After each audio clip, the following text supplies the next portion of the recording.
think this is going over the top a bit? I think you look very smart, if that's what you mean. But don't you think it makes me look in the wrong as soon as I walk in the room? Oh, now, how can wearing a suit make you look in the wrong? Because I never normally wear a suit at work, do I? It's like as if I'm saying, all right, I was wrong. I shouldn't have left the wagon, but please be kind to me, because I'm a very respectable bloke, really. Look, I've even got a suit. You don't have to talk soft at times, you know. You've got nothing to feel guilty about. Wagons must get pinched every day of the week, just like cars. Well, for joyriding. It's just the way it is these days, eh?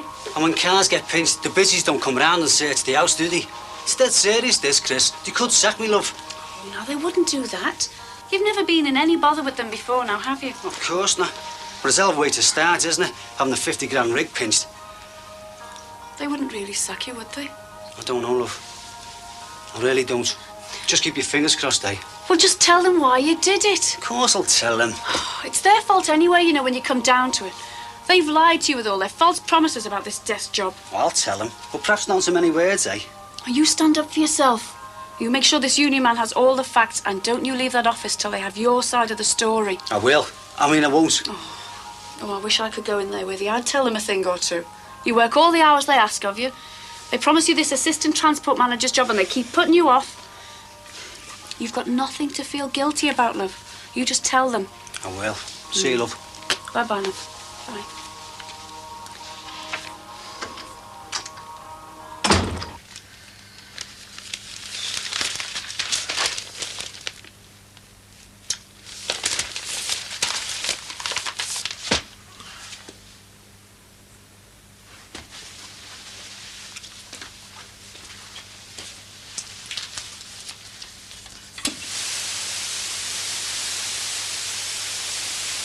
Each 5 hours during daylight, particularly during...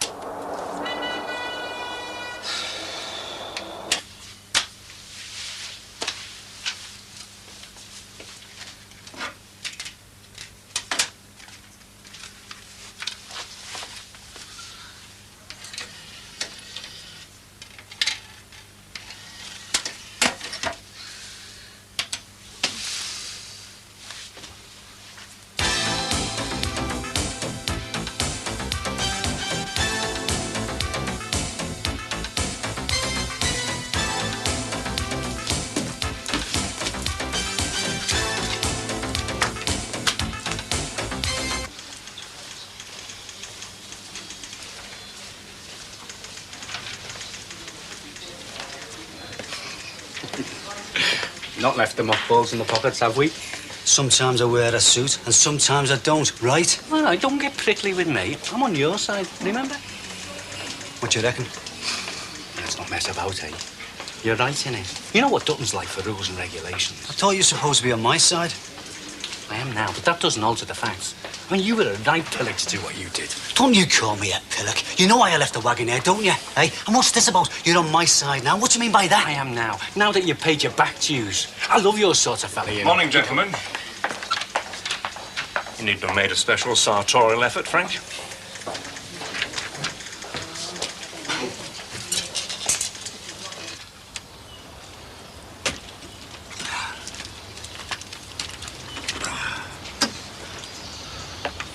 Morning.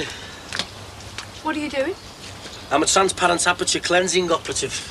Pardon? Window cleaner. Well, who asked you to clean these windows? It's my round. Great. Mine's a Bacardi and Coke. Who asked you to clean my windows? I've always cleaned them.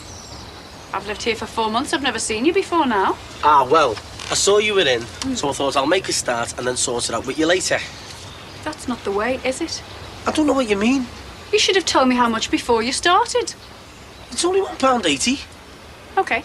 I'll give it due consideration and let you know.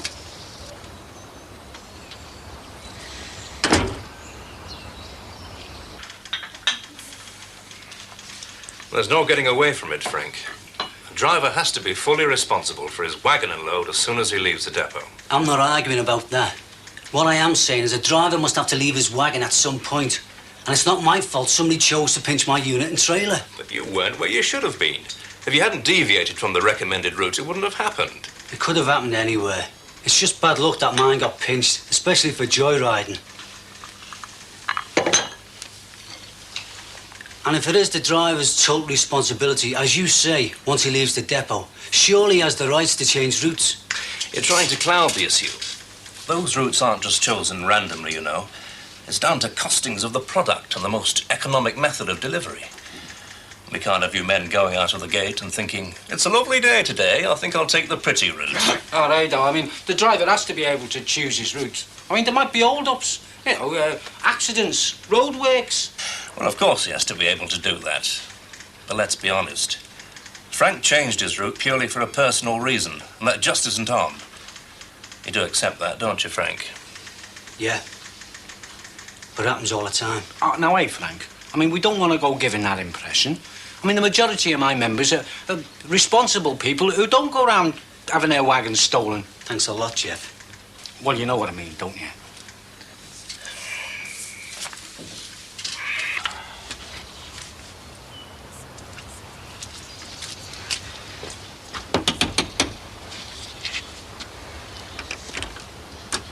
Yes? About your windows. What about them? Do you want them cleaning or what?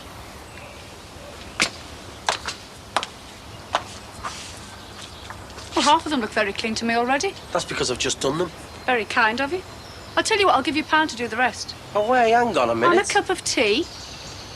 Then we can discuss a long-term contract, or you could just walk away.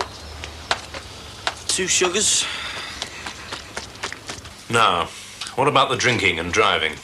2 hours of lag and it's hardly a night on the razzle, is it?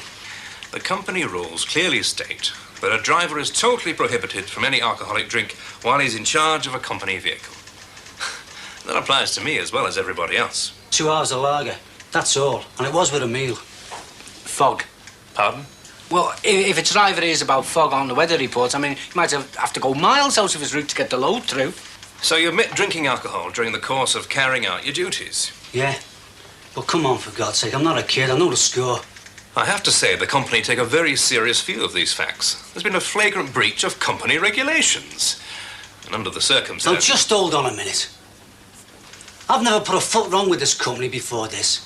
And I never will again. Have you checked my record? No, this is a disciplinary hearing about a specific train of events. I think they're serious enough to be judged in isolation. Well, that's not what I think. Because I think this train of events was brought about by false promises made by the company. I want you to get my file and examine it. Then you might realise what made me take matters into my own hands. I went to see another company employee in the hope of getting something sorted out. All right. I'll go and get your records. Thank you.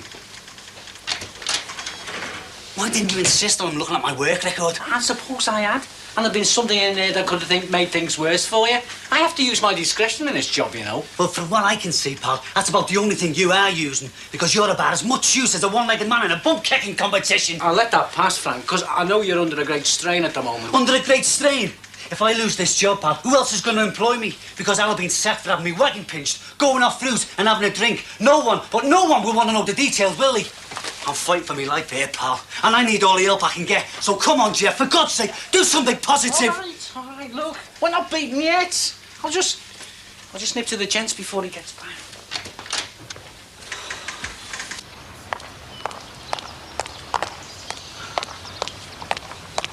Have you missed a bit there?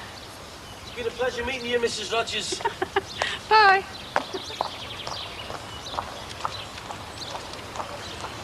You all right there, Sinbad, am I? Fair to middling. And you? Not bad. Fancy a cup of tea? No, thanks. I've just had one, and very expensive it was, too. Yeah, well, this one's free. Go on, I'll put the kettle on, eh? Nah, I'm all right, Tezza, thanks.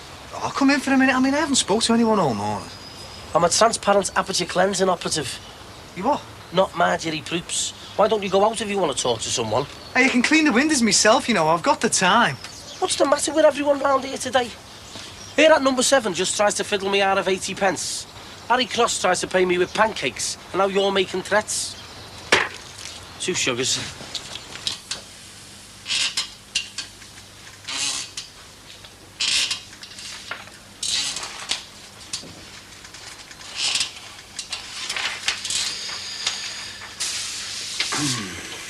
So is it this Canadian girl you're moping about, or what? What makes you think I'm moping after somebody? It's spring, mate. The sap's rising. I know the signs. I've been in love myself, you know. Was it a woman? Yeah, it's very funny. So how long are you staying here then? I don't know, depends on the taxi business. I mean, if it takes off, I could afford my own place, couldn't I? Yeah, but to make money in that game, you do have to get the car on the road, you know. Like, get people in the back who are going to give you money. I had managed to work that one out for myself, thanks. It's the taxi firm, isn't it? They're not going to have a radio for me until a couple of weeks. So you'll be starting the decorating then? Yes. What are you looking so pleased about? I'm pleased because I'm going to make you happy. That's what mates are for. What do you mean? The wallpaper books will be in ours when I get home. What wallpaper books? The ones that are going to save you a fortune. I just wish I could flog our wallpaper. It's all boss gear in here, you know. Hey, hang on a minute. Are you telling me you've got bent wallpaper? Only because it's been on the road, Terry. As soon as I heard you were decorating, I put my whole organisation into gear. And I've come up with the goods. Oh, give over. It's class gear. Like they have in the Chinese restaurants, all that red velvet swag. Oh, I don't know what his taste is in wallpaper, but I'm sure it's not that. Well, there's plenty more. I'll bring you a few samples when I finish me round. Trust me. Give me one good reason why I should. You've got nothing to lose. At least you'll have someone to talk to when I come back. Well, I suppose it's better than nothing. But I don't want any bent gear in here, right? Because he's a lawyer. Remember that. It's fire damage, that's all. Now, is there anything else you want to talk to me about, or can I go and earn me living? No, you can go. And I'll have a look at your gear, but remember, don't waste me time by bringing any rubbish round here, all right? I'll see you later. Trust me.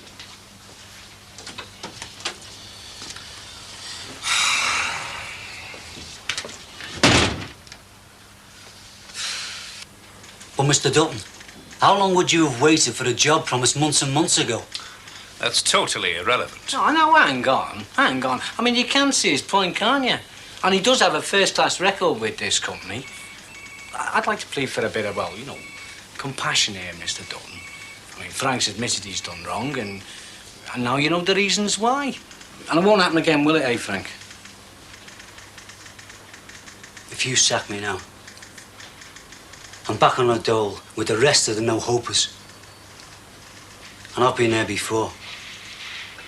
I spent a lousy year down south, separated from me family. And for what? An extra 10 quid. I got back behind the wheel because I was promised it would lead to something better.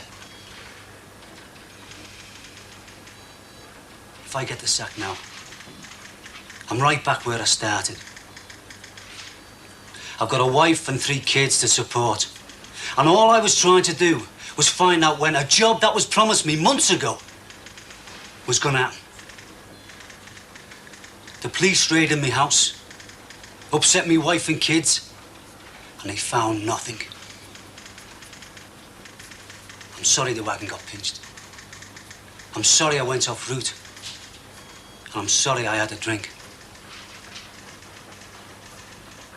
That's all I've got to say. But I would like you to take all that into account.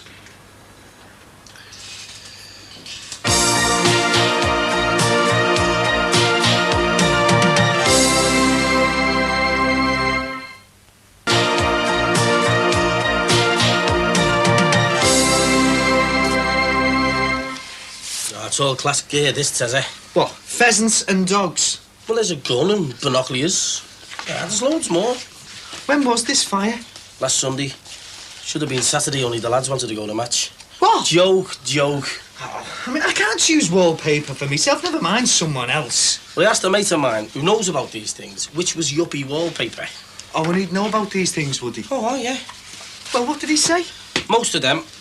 But this book mainly. Oh, look, this is no use. I mean, I can't choose it for him. It's not as if I know him like Sue knew.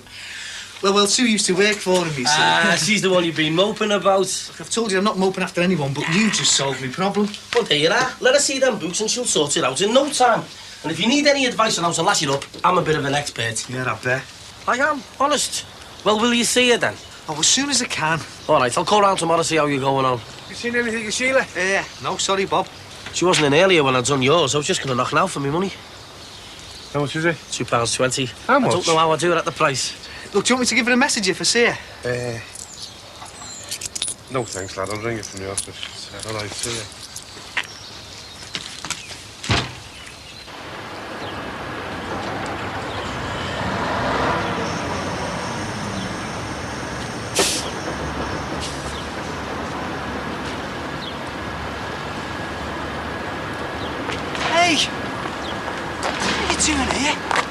for you. What do you think? What the lads think if they see you here? I don't give a damn what the lads think. Well, how did you get on? Grim. Oh, they haven't. No, they haven't yet. But it's looking bad. We broke for lunch. He's going to tell me when I go back. Oh, Frank. And before you ask, yeah, I insist that he look at everything. And my work record. And there's nothing, not a thing they can criticise up until getting a wagon pinched. Well, perhaps if they were going to sack you, they'd have done so by now. I mean, maybe you're just looking on the bad side, love. Hope you're right. But we've got to face up to the worst. Oh, well, if they do sack you, we'll manage. There's no way we're going under, you know. I'll make sure of that. I bet you will. And there's no way you're going driving away again either. Let's not make any hard and fast rules, Chris. You never know what we'll have to do. No. Look, this is not your fault this has happened. And there's no way this family's going to be split up again because of it. Now, we will manage. I'm going to pop into work. You ring me when you find out, eh? Yeah, I'll give you a lift. The car's just on the corner. No, you might be laid back. Look, you've got nothing to feel ashamed of. And if they do sack you, we're going to fight it through the tribunals and everything, right? Right. I'll see you later, eh? Bye, Yeah. love.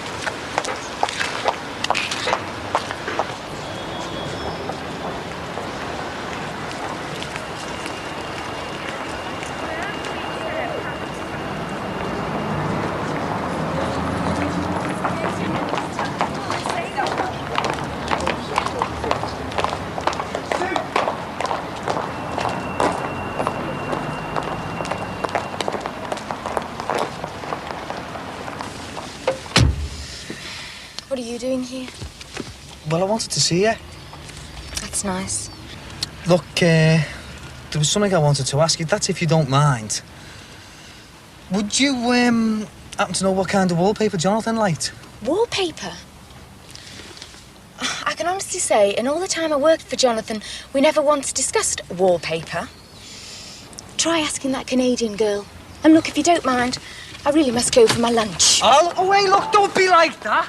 I wanted to see you as well, you know. Tell me about it sometime.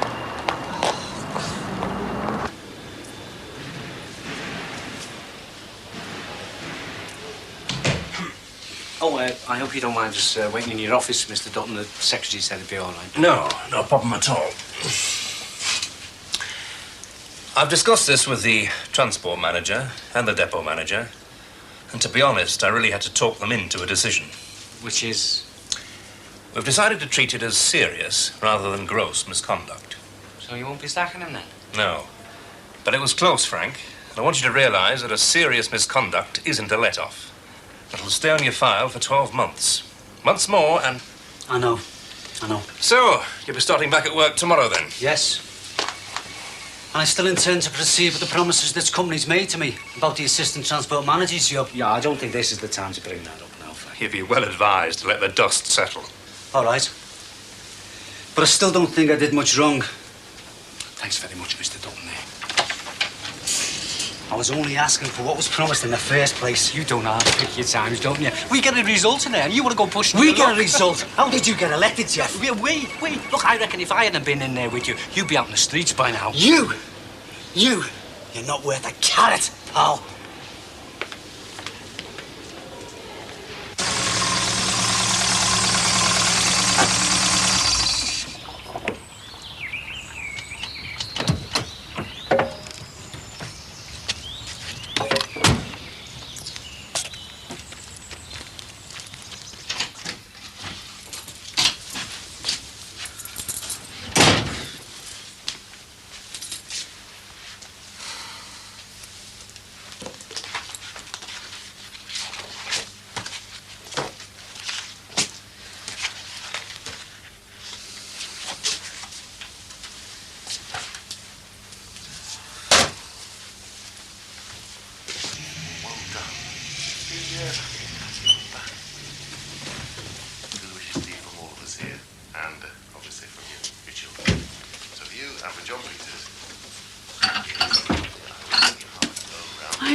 Well, how did you get on? Why didn't you phone me? By the time I would have found a phone at work, love, I'd have been home. Well, I've still got a job. Oh, thank God for that. Oh, they believed you in the end, then? No, they just haven't sacked me, that's all. Oh. Serious misconduct. Oh, well, Will this affect your chances of promotion? It's bound to, innit? Can't you appeal against it? I'm lucky to still have a job, love. Oh, yeah, that's right. Anyway, it means we can still afford to live here. Yeah, but I'll be driving till I retire. No, not necessarily. We'll just give them a bit of time and then we'll remind them again. Now, how about the union? Did they help you? Jeff, about as much use as a chocolate teapot. God. He sounded surprised, almost disappointed I didn't get the sack. It's his job to help you. He only took the union job to stay in a depot. Well, why don't you do something like that then, eh? I'll tell you what, Chris, I can make a better job of it than him. Well, why don't you do something about it then? The problem was, Jeff was terrified of upsetting Dutton. Now, if that's where he's starting from, he can't be doing his job proper, can he? Well, you know what they say. If they won't let you join them, have a go at them from the union rep's job. They keep you out of driving for a bit. Yeah, but I wouldn't do it just because of that. Now, what's opened my eyes seeing Jeff and Dutton together? See, most of the time, there isn't a third party there. So I bet Dutton must have a field day when it comes to wage negotiations.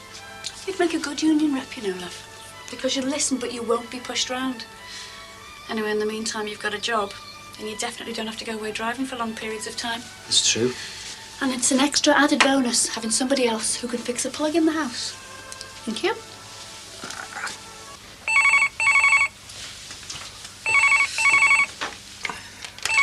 Hello? Sue! Sorry, I thought you were someone else. No, he's not here at the moment. He's away. Do you want to leave a message? Right. Bye.